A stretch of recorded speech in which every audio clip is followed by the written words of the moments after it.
नमस्कार दोस्तों, स्वागत है आप सभी का। दोस्तों, आज मैं शुरुआत करने वाला हूं यूपी टीजीटी, पीजीटी, जीआईसी और बीपीएससी 4.0 के तैयारी की। दोस्तों, मैं कुछ इम्पॉर्टेंट बात बताने वाला हूं। बहुत ज्ञान की बात तो नहीं कह सकते हैं, क्योंकि इस लेवल पर लगभग सभी ज्ञानी हो ही जाते हैं, लेकिन कम से कम मेरी बात आप बकवास समझ के सुन सकते हैं। दोस्तों, जैसा कि हम सभी जानते हैं कि जो जिस विषय की, जिस सब्जेक्ट की प्रिपरेशन कर रहा होता है, वह उस सब्जेक्ट के बारे में कुछ ना कुछ थियरी के रूप में जानता है, पढ़ा होता है, कई बार पढ़ा होता है। 6 से लेके वो ग्रेजुएशन तक उसके बारे में पढ़ा होता है, लेकिन थियोरेटिकल पढ़ा होता है, क्वेश्चन भी पढ़ा होता है। लेकिन उस थियरी से संबंधित, उस जो क्लास में पढ़ा रहता है या फिर जो ग्रेजुएशन तक पढ़ा रहता है, वो उससे संबंधित जब प्रश्न उसके सामने आते हैं तो वह उसे गलत कर देता है। यानी कि इसके पीछे का कारण ये है कि वह थ्योरेटिकल तो मोटा मोटी कहानी को जान गया, लेकिन तैयारी के दौरान वह उस प्रश्न तक नहीं पहुंच पाया था या फिर वो प्रश्न नहीं पढ़ पाया था। तो दोस्तों, डेमो के तौर पर आज हम 150 प्राचीन इतिहास के उन प्रश्नों की बात करेंगे जो UP TGT, PGT, BPSC, GIC और अदर स्टेट के टीजीटी, पीजीटी में घूमता रहता है। यानी कि इन सब प्रश्नों में से कहीं ना कहीं आपको प्रश्न वहाँ पे देखने को मिलेगा। तो चलिए स्टार्ट करते हैं। आज का हमारा पहला प्रश्न है, हड़प्पा सभ्यता का विकास किस नदी घाटी में हुआ था। एक सिंपल सा प्रश्न से हम स्टार्ट कर रहे हैं, आगे लेवल जो है थोड़ा सा बढ़ता जाएगा, क्योंकि ये भी प्रश्न कभी कभार पूछ देता है। ठीक है, उसके लेवल की बात है अपना टीजीटी पीजीटी की। तो कह रहा है कि हड़प्पा सभ्यता का विकास किस नदी घाटी में हुआ था। तो इसका जो करेक्ट आंसर है, हड़प्पा सभ्यता का विकास जो है वो सिंधु नदी घाटी में हुआ था। अगले प्रश्न की बात करते हैं कि हड़प्पा तथा मोहनजोदाड़ो की खोज किसने की थी। तो हड़प्पा तथा मोहनजोदाड़ो की खोज डॉक्टर R.D. बनर्जी और दयाराम साहनी ने की थी। नेक्स्ट प्रश्न, क्वेश्चन नंबर 3 कह रहा है, सिंधु सभ्यता का संबंध किस युग से है। तो सिंधु सभ्यता का जो संबंध है वो आपका कांस्य युग से है, ब्रॉन्ज एज कहते हैं इसको। यानी कि option number C is the correct answer. Next question number 4 कह रहा है, सिंधु सभ्यता का प्रमुख बंदरगाह स्थल कौन सा था। तो जो करेक्ट आंसर होगा वो होगा आपका लोथल। यानी कि सिंधु सभ्यता का प्रमुख बंदरगाह जो है वो गुजरात का लोथल था। नेक्स्ट क्वेश्चन 5 की बात करते हैं, सिंधु लिपि किस प्रकार लिखी जाती थी। तो सिंधु लिपि जो है वो आपकी बाएं से दाएं, ऊपर से नीचे, दाएं से बाएं या दोनों ओर से लिखी जाती थी। तो सिंधु लिपि जो है आपकी वो दाएं से बाएं की तरफ लिखी जाती थी। यानी कि option number C is the correct answer. Question number 6 कह रहा है, ऋग्वैदिक आर्यों का प्रमुख देवता कौन था। तो इसका जो करेक्ट आंसर हो जाएगा वो हो जाएगा आपका ऑप्शन नंबर बी, ऋग्वैदिक आर्यों के प्रमुख देवता इंद्र हुआ करते थे। नेक्स्ट क्वेश्चन, क्वेश्चन नंबर 7 कह रहा है, ऋग्वेद में सबसे अधिक सूक्त किस देवता को समर्पित है। तो इसका जो करेक्ट आंसर हो जाएगा वो हो जाएगा आपका ऑप्शन नंबर बी, ऋग्वेद में सबसे अधिक सूक्त जो है वो इंद्र देवता को समर्पित हैं। नेक्स्ट क्वेश्चन की बात करते हैं, इसमें लगभग जो है यहाँ पे एक्सप्लेनेशन भी दिया हुआ है कि लगभग 250 सूक्त इंद्र को समर्पित आपको मिलते हैं। नेक्स्ट क्वेश्चन, क्वेश्चन नंबर 8 कह रहा है कि ऋग्वैदिक समाज की सबसे छोटी इकाई क्या थी। जन थी, बिस थी, ग्राम थी कि राष्ट्र थी। तो सबसे छोटी समाज की इकाई जो थी वो ग्राम थी ऋग्वैदिक काल में। नेक्स्ट क्वेश्चन 9 कह रहा है, सभा और समिति का संबंध किस काल से है। तो सभा और समिति का जो संबंध है वो ऋग्वैदिक काल से है। किस काल से है? ऋग्वैदिक काल से। यानी कि option number C is the correct answer. दोस्तों, आप चाहें तो इस सेशन को अपना हेडफोन के माध्यम से सुन के भी, आप टहल के भी आप इसको पढ़ सकते हैं। नेक्स्ट क्वेश्चन कह रहा है, उपनिषदों का मुख्य विषय क्या है।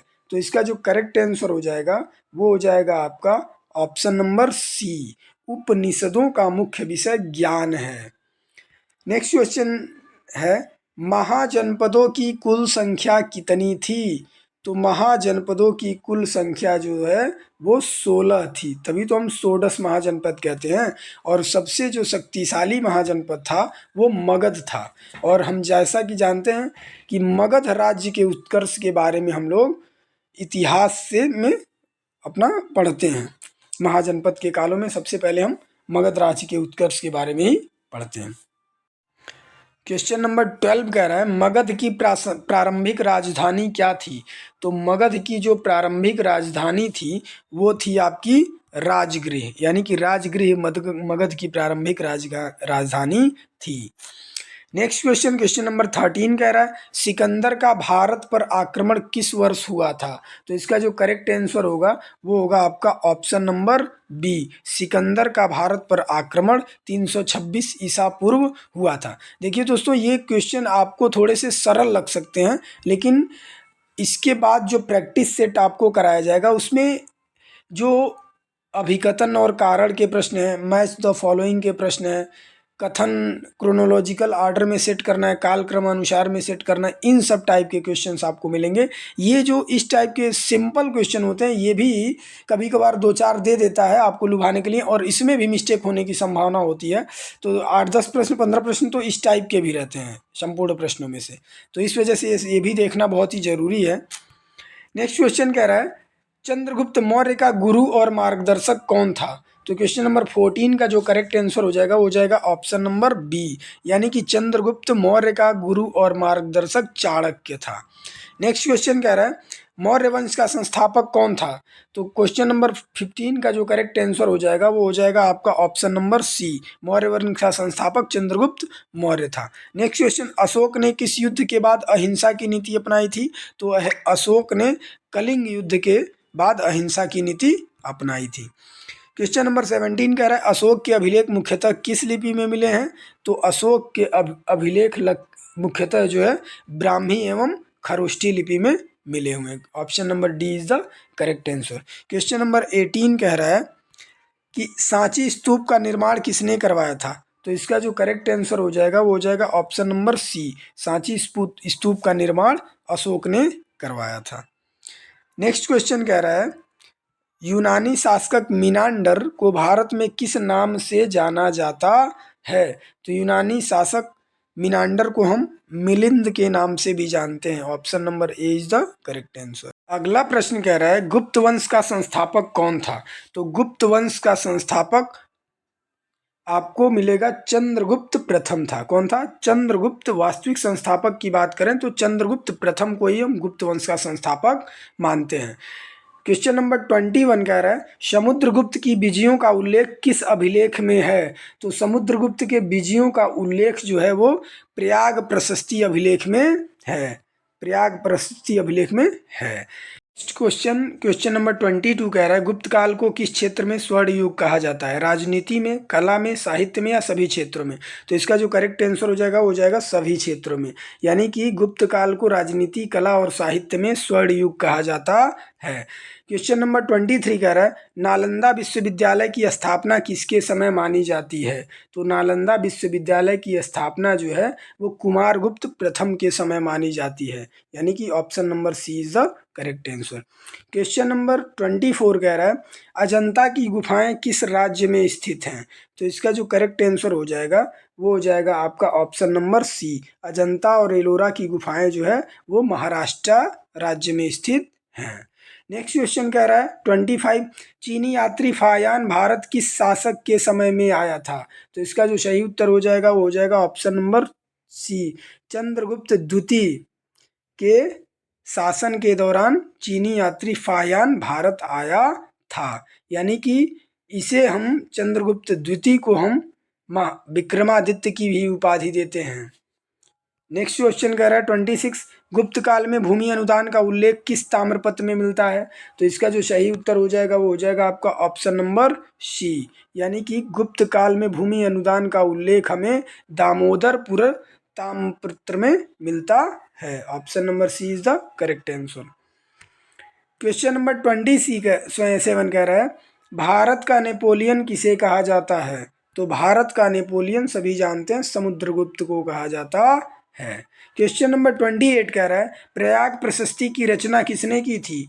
तो प्रयाग प्रशस्ति की रचना जो है हरिसेन ने की थी, यानी कि option number B is the correct answer. Next question कह रहा है गुप्त काल में स्वर्ण मुद्रा को क्या कहा जाता था? तो गुप्त काल में स्वर्ण मुद्रा को हम कहते थे दीनार। क्या कहते थे? स्वर्ण वाले मुद्रा को दीनार कहते थे।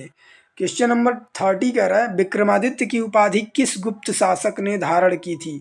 तो अभी उसके बारे में बात हुई है कि चंद्रगुप्त द्वितीय जो है उसने विक्रमादित्य की उपाधि धारण की थी। क्वेश्चन नंबर 31 कह रहा है नालंदा विश्वविद्यालय का उल्लेख किस चीनी यात्री ने किया है? तो नालंदा विश्वविद्यालय का उल्लेख जो है वेनसांग जो एक चीनी यात्री था उसने किया है। क्वेश्चन नंबर 31 का B is the correct answer. 32 कह रहा है वेनसांग भारत किस शासक के समय में आया था? तो वेनसांग भारत में जो है हर्षवर्धन के समय में आया था। किसके समय में आया था? हर्षवर्धन के समय में आया था। नेक्स्ट क्वेश्चन कह रहा है हर्षवर्धन की राजधानी क्या थी? तो हर्षवर्धन की जो राजधानी थी वो कन्नौज थी। क्या थी? कन्नौज। इत्र नगरी जो है कन्नौज, वहां पे उसकी राजधानी थी। क्वेश्चन नंबर 34 कह रहा है हर्षचरित्र की रचना किसने की थी? तो हर्षचरित्र की जो रचना है वो बाणभट्ट ने की थी। Option number second is correct answer. Question number 35 कह रहा है अभिज्ञान शाकुंतलम के रचयिता कौन है? तो अभिज्ञान शाकुंतलम के जो रचयिता हैं वो हैं आपके कालिदास। कौन है? Kalidas, Shakespeare of India. Question number 36 की बात करते हैं गुप्त काल में नगर प्रशासन का प्रधान अधिकारी कौन होता था? तो गुप्त काल में नगर प्रशासन का जो प्रधान अधिकारी होता था वो होता था नगर श्रेष्ठी। उसको हम क्या कहते थे? नगर श्रेष्ठी कहते थे। क्वेश्चन नंबर 37 कह रहा है अजंता की गुफाएं किससे संबंधित हैं? तो अजंता की जो गुफाएं हैं वो बौद्ध धर्म से संबंधित हैं। किससे संबंधित हैं? बौद्ध धर्म से संबंधित है। क्वेश्चन नंबर 38 कह रहा है सातवाहन वंश की राजधानी क्या थी?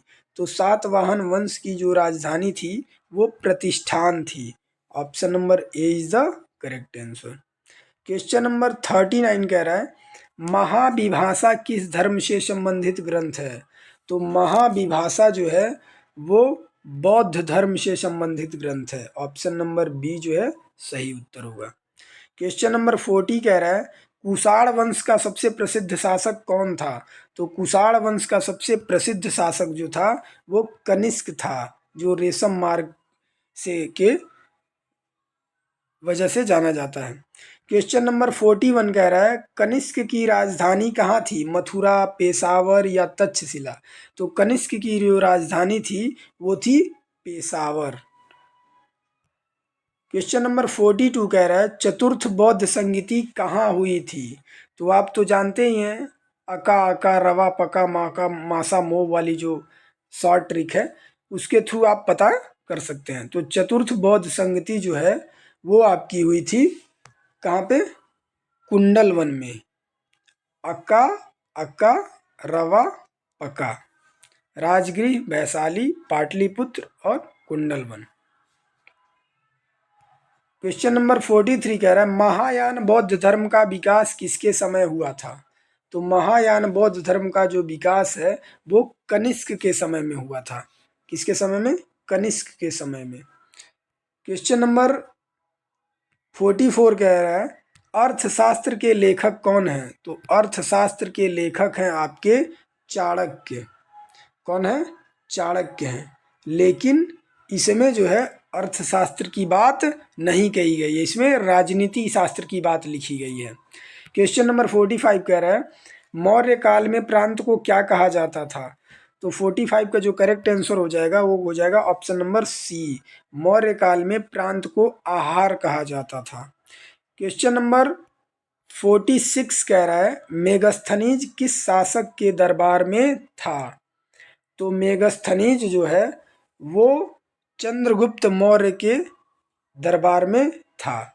इसी ने इंडिका लिखी है। मेगस्थनीज की ही बुक है एक इंडिका। क्वेश्चन नंबर 47 है इंडिका नामक ग्रंथ किसने लिखा है? तो अभी बताया मैंने कि मेगस्थनीज ने लिखा है। क्वेश्चन नंबर 48, अशोक के शिलालेखों की भाषा क्या थी? तो अशोक के शिलालेखों की जो भाषा थी वो थी प्रकृति। क्या थी? प्रकृति। क्वेश्चन नंबर 49 कह रहा है स्तूप वास्तुकला का विकास किस धर्म से जुड़ा हुआ है? तो स्तूप वास्तुकला का जो विकास है वो बौद्ध धर्म से जुड़ा हुआ है।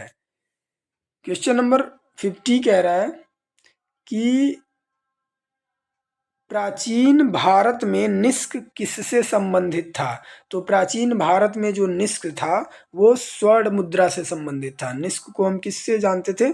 स्वर्ण मुद्रा के रूप में जानते थे। क्वेश्चन नंबर 50 के बाद क्वेश्चन नंबर 51 की बात करेंगे। 51 कह रहा है सिंधु सभ्यता के लोग किस धातु से परिचित नहीं थे? तांबा से, कांसा से, सोना से कि लोहा से? तो सिंधु घाटी की सभ्यता के जो लोग से वो लोहा से अपरिचित थे, यानी कि लोहा से परिचित नहीं थे। तांबा, कांसा, सोना वो उससे परिचित थे। क्वेश्चन नंबर 52 कह रहा है कालीबंगा किस नदी के तट पर स्थित था? तो कालीबंगा जो है वो घग्घर नदी के तट पर स्थित था। ऐसे ही हर एक नगर जो है आप देख लीजिएगा, नगर और किस नदी के किनारे वो नगर बसा हुआ था इसके बारे में पूछता हुआ था। जैसे कि मोहनजोदाड़ो, चन्हूदड़ो, ये सब क्या है? सिंधु नदी के किनारे। हड़प्पा जो है रावी नदी के किनारे। ऐसी ही है कालीबंगा, लोथल, मतलब किस किस नदी के किनारे कौन कौन सा क्षेत्र बसा हुआ था उसके बारे में पूछता है। क्वेश्चन नंबर 53 कह रहा है सिंधु सभ्यता में शव दफनाने की कितनी विधियां प्रचलित थी? तो सिंधु सभ्यता में जो शव दफनाने की 3 विधियां प्रचलित थी। कितनी विधियां?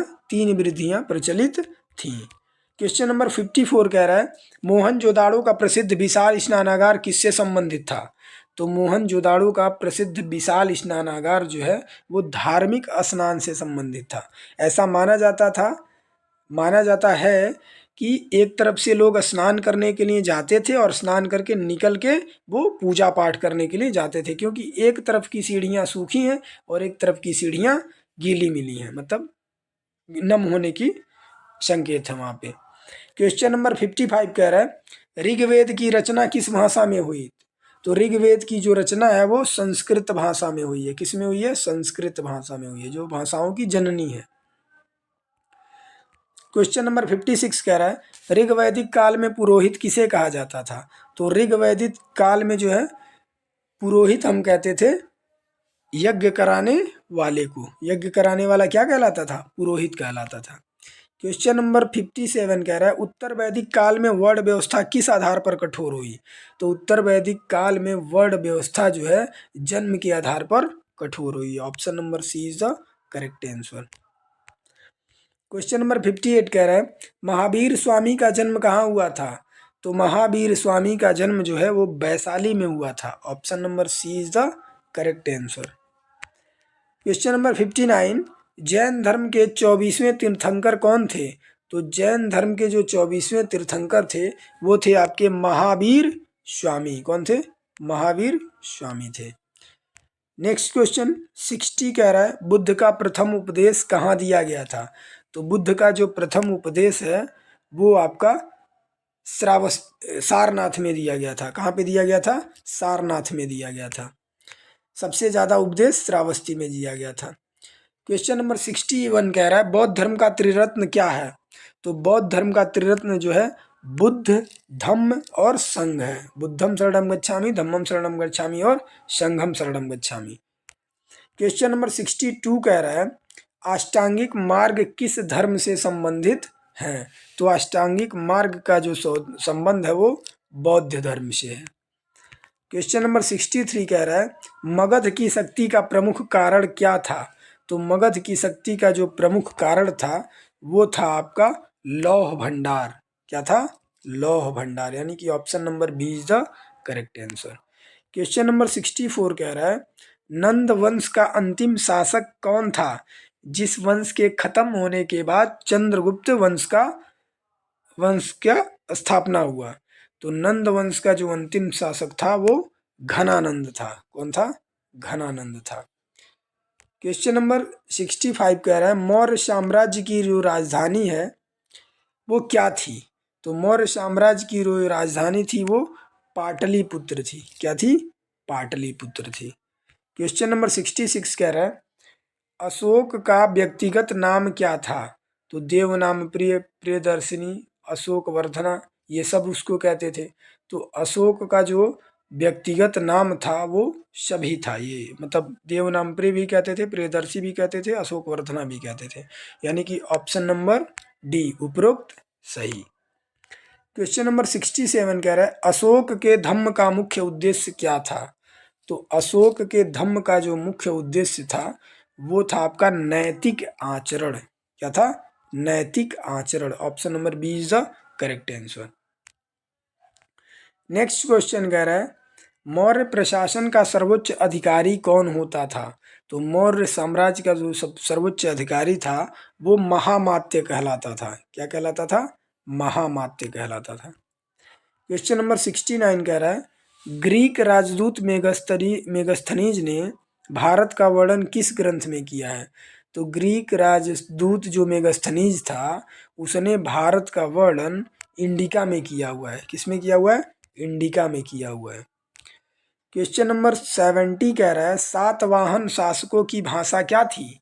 तो सातवाहन शासकों की जो भाषा थी वो थी आपकी प्रकृति। यानी कि option number C is the correct answer. Next question की बात करेंगे कि क्वेश्चन नंबर 71 कह रहा है कि अमरावती कला शैली किससे संबंधित है? तो अमरावती कला जो शैली है वो आपकी संबंधित है सातवाहन वंश से। किससे संबंधित है? सातवाहन वंश से। Option number B is the correct answer. Next question कह रहा है 72 कुषाण काल में प्रयुक्त स्वर्ण मुद्रा क्या कहलाती थी? तो कुषाण काल में जो प्रयुक्त स्वर्ण मुद्रा थी वो आपकी क्या कहलाती थी? दिनार, निस्क, पड़ या फिर करसापड़। तो कुषाण काल में प्रयुक्त मुद्रा जो है आपकी वो दीनार कहलाती थी। क्या कहलाती थी? दीनार। नेक्स्ट क्वेश्चन कह रहा है गंधार कला शैली पर किसका प्रभाव था? तो गंधार कला शैली पर जो है वो ग्रीक वासियों का प्रभाव था। किसका था? ग्रीक का प्रभाव था। क्वेश्चन नंबर 74 कह रहा है गुप्त काल की राजभाषा क्या थी? तो गुप्त काल की जो राजभाषा थी वो थी आपकी संस्कृत। गुप्त काल की राजभाषा संस्कृत थी। नेक्स्ट क्वेश्चन कह रहा है 75 प्रयाग प्रशस्ति किस स्तंभ पर अंकित है? तो प्रयाग प्रशस्ति जो है वो इलाहाबाद स्तंभ पर अंकित है। यानी कि इसका जो करेक्ट आंसर हो जाएगा वो हो जाएगा आपका ऑप्शन नंबर डी। यानी कि प्रयाग प्रशस्ति स्तंभ जो है वो इलाहाबाद स्तंभ पर अंकित है। नेक्स्ट क्वेश्चन कह रहा है 76 गुप्त काल में ग्राम प्रशासन का प्रमुख कौन होता था? तो गुप्त काल में जो ग्राम प्रशासन का प्रमुख होता था उसको ग्रामिक कहते थे। क्या कहते थे? ग्रामिक। क्वेश्चन नंबर 77 कह रहा है गुप्त काल में शिक्षा का प्रमुख केंद्र कौन सा था? तो गुप्त काल में जो शिक्षा का प्रमुख केंद्र था वो आपका नालंदा था। कौन था? Nalanda. Option number B is the correct answer. Question number 78 कह रहा है आर्यभट्ट किस काल से संबंधित थे? तो आर्यभट्ट जो है वो गुप्त काल से संबंधित थे। किस काल से संबंधित थे? गुप्त काल से संबंधित थे।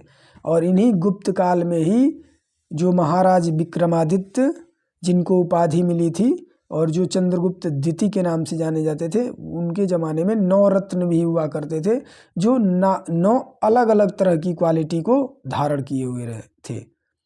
क्वेश्चन नंबर 79 कह रहा है आर्यभट्टीय ग्रंथ किस विषय से संबंधित है? तो आर्यभट्टीय ग्रंथ जो है वो ज्योतिष व गणित से संबंधित है। Option number B is the correct answer. Question number 80 कह रहा है बराह मिहिर किस शासक के दरबार में थे?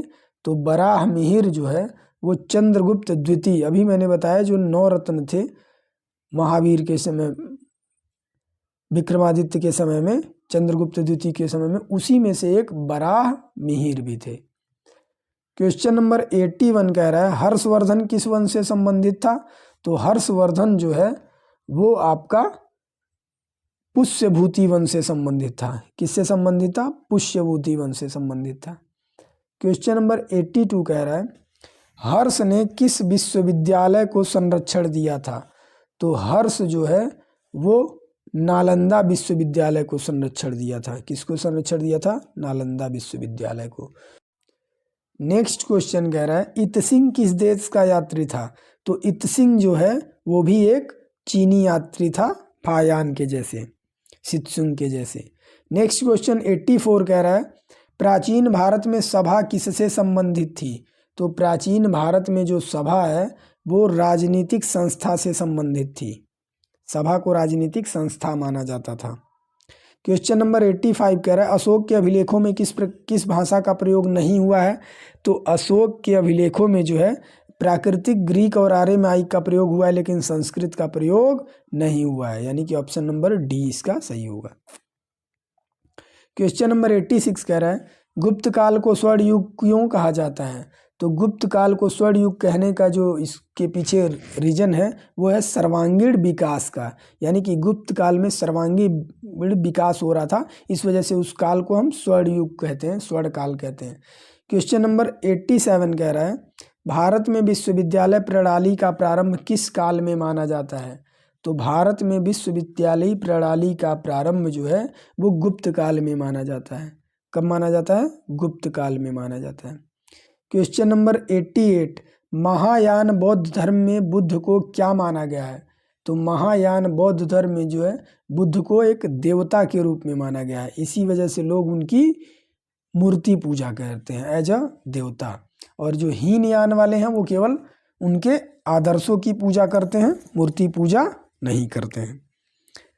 क्वेश्चन नंबर 89 कह रहा है 89 नंबर का क्वेश्चन है जैन धर्म में मोक्ष को क्या कहा जाता है। तो जैन धर्म में मोक्ष को हम कैवल्य प्राप्त करना कहते हैं, यानी कि option number B is the correct answer. Next question कह रहा है सिंधु सभ्यता में सबसे अधिक प्रयुक्त ईंटें कैसी थी। तो सिंधु घाटी में सबसे अधिक प्रयुक्त ईंटें जो है वो पकी हुई ईंटें थी। कैसी थी? पकी हुई ईंटें थी। क्वेश्चन नंबर 91 कह रहा है ऋग वैदिक काल का मुख्य व्यवसाय क्या था। कृषि, पशुपालन, व्यापार या शिल्प। तो ऋग वैदिक काल का जो मुख्य व्यवसाय था वो था आपका पशुपालन। ये लोग पशुचारण करते थे और उससे मिलने वाली चीज़ों पे ही ये निर्भर रहते थे। क्वेश्चन नंबर 92 कह रहा है उत्तर वैदिक काल में प्रमुख फसल क्या थी। तो उत्तर वैदिक काल में जो है प्रमुख फसल चावल थी। क्या थी? चावल थी। क्वेश्चन नंबर 93 कह रहा है सभा और समिति का महत्व किस काल में घटा। तो सभा और समिति का जो महत्व है वो उत्तर वैदिक काल में क्या है? घट गया। Option number B is the correct answer. Question number 94 कह रहा है प्राचीन भारत में कर संग्रह का प्रमुख अधिकारी कौन था। तो प्राचीन भारत में जो कर संग्रह करने वाला अधिकारी था उसे हम समाहर्ता कहते थे। क्या कहते थे? समाहर्ता, जो मौर्य वंश से ज़्यादा संबंधित था। क्वेश्चन नंबर 95 कह रहा है कनिष्क के समय चतुर्थ बौद्ध संगीति की अध्यक्षता किसने की थी। तो अका यानी कि और रवा पका मासा मोब यानी कि वसुमित्र ने, यानी कि ऑप्शन नंबर क्वेश्चन नंबर 95 का जो करेक्ट आंसर हो जाएगा वो हो जाएगा आपका ऑप्शन नंबर बी वसुमित्र। 96 कह रहा है गुप्त काल में न्याय का सर्वोच्च अधिकारी कौन था। तो गुप्त काल में न्याय का जो सर्वोच्च अधिकारी था उसको हम कहते थे राजा। नेक्स्ट क्वेश्चन कह रहा है सिंधु सभ्यता में व्यापार का प्रमुख माध्यम क्या था। तो सिंधु सभ्यता में व्यापार का जो प्रमुख माध्यम था वो वस्तु विनिमय, बार्टर सिस्टम था। वस्तु विनिमय प्रणाली थी, सामानों का आदान प्रदान करके लोग काम चलाते थे। क्वेश्चन नंबर 98 कह रहा है वैदिक काल में गो शब्द किसका प्रतीक था। तो वैदिक काल में जो गो शब्द है वह संपत्ति का प्रतीक था। किसका प्रतीक था? संपत्ति का। क्वेश्चन नंबर 99 कह रहा है प्राचीन भारत में चित्रकला पद्धति किससे संबंधित थी। तो प्राचीन भारत में जो है चित्रकला का संबंध वो आयुर्वेद से था। किससे था? आयुर्वेद से था। नेक्स्ट क्वेश्चन 100 सुश्रुत संहिता किस विषय से संबंधित है। तो सुश्रुत संहिता जो है वो शल्य चिकित्सा से संबंधित है। किस चिकित्सा से? शल्य वाली चिकित्सा से। चलिए अगले प्रश्न की बात करते हैं। 101वां क्वेश्चन जो है वो कह रहा है सिंधु सभ्यता में सर्वाधिक मुहरें किस पशु की मिली हैं। तो सिंधु सभ्यता में जो सर्वाधिक मुहरें मिली हैं वो एक सींग वाले पशु की मिली हैं। क्वेश्चन नंबर 102 कह रहा है हड़प्पा सभ्यता की नगर योजना किस पर आधारित थी। तो हड़प्पा सभ्यता की जो नगर योजना थी वो आपकी ग्रिड पद्धति पे आधारित थी। किसी जालनुमा पद्धति पे या ग्रिड पद्धति पे आधारित थी। क्वेश्चन नंबर 127 कह रहा है आर्यभट्ट ने पृथ्वी के बारे में क्या बताया था। तो आर्यभट्ट ने पृथ्वी के बारे में बताया था कि पृथ्वी क्या है, पृथ्वी गोल है। ये कौन बताया था, आर्यभट्ट ने। क्वेश्चन नंबर 128 कह रहा है संगम साहित्य किस भाषा में लिखा गया है। तो संगम साहित्य जो है वो तमिल भाषा में लिखा गया है। Option number C is the correct answer. Question number 129 कह रहा है मुद्रा राक्षस नाटक के लेखक कौन थे। तो मुद्रा राक्षस नाटक के जो लेखक थे वो थे आपके विशाख दत्त। कौन थे, विशाख दत्त। नेक्स्ट क्वेश्चन 130 कह रहा है प्राचीन भारत में विषय क्या था। तो प्राचीन भारत में जो विषय था वो था आपका जिला। विषय या विष जो है वो जिला था। क्वेश्चन नंबर 131 कह रहा है अश्वघोष किस धर्म से संबंधित था। तो अश्वघोष जो है वो बौद्ध धर्म से संबंधित थे। किससे संबंधित थे, बौद्ध धर्म से संबंधित थे, था नहीं थे। 132 कह रहा है बुद्ध चरित्र के लेखक कौन थे। तो बुद्ध चरित्र के जो लेखक थे वो अश्वघोष थे। कौन थे, अश्वघोष थे। क्वेश्चन नंबर 133 कह रहा है गुप्त काल में प्रमुख कर क्या था। तो गुप्त काल में जो प्रमुख कर था उसको हम भूमि कर कहते हैं। भूमि कर जो है वो प्रमुख कर के रूप में वसूला जाता था। क्वेश्चन नंबर 134 कह रहा है महावंश किस देश का ऐतिहासिक ग्रंथ है। तो महावंश जो है वो श्रीलंका का एक ऐतिहासिक ग्रंथ है। क्वेश्चन नंबर 35 कह रहा है सारनाथ स्तंभ किसके द्वारा बनवाया गया है। तो सारनाथ का जो स्तंभ है वह अशोक के द्वारा बनवाया गया है।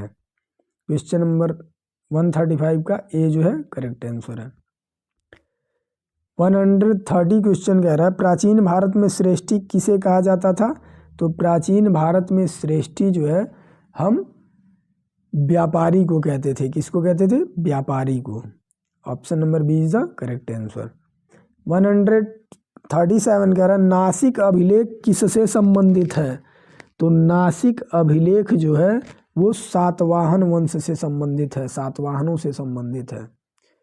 क्वेश्चन नंबर 138 कह रहा है गुप्त संवत की शुरुआत कब हुई थी। तो गुप्त संवत की जो शुरुआत है वो 320 ईस्वी में हुई थी। क्वेश्चन नंबर 139 कह रहा है देवपुत्र की उपाधि किसने धारण की। तो देवपुत्र की उपाधि जो है वो कनिष्क ने धारण की थी। किसने धारण की थी, कनिष्क ने। नेक्स्ट क्वेश्चन 140 कह रहा है कि अर्थशास्त्र मुख्यतः किस विषय से संबंधित है।